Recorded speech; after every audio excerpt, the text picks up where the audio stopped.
Hi everybody, today we're going to talk about the pricing of digital maps and try and clear up some of the mystery around how and what goes into a digital map that creates any price drivers in the maintenance of that app. So first of all, there are three layers in a digital map. There's the base map layer, there's the route or direction layer, and then there's the other information or content management layer.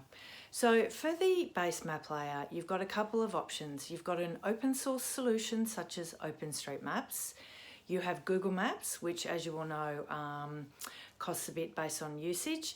And then you have other more specialized base maps such as Mapbox, which is what social media maps such as Snapchat are built on. So it gives you full control over visualization of your map.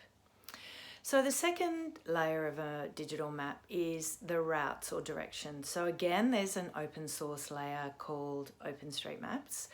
There's the Google Route API, which in addition to all the businesses registered in Google, it will also give you traffic information. And again, you pay a usage fee.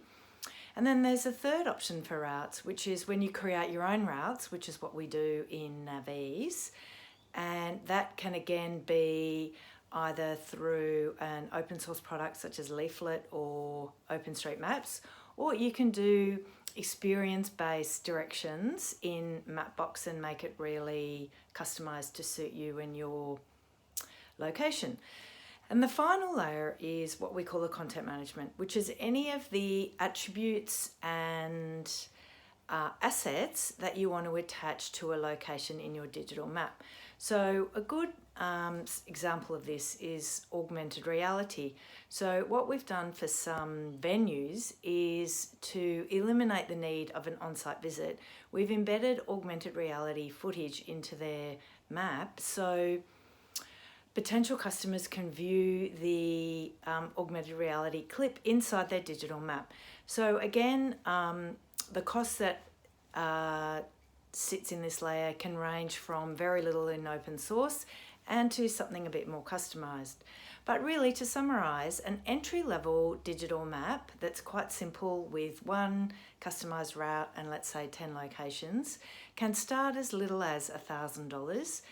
And we would recommend you start there and then increase the customization and sophistication you have based on how you and your customers experience your digital map. So we hope that clears up how the costs and pricing of digital maps is made up, and keep navigating.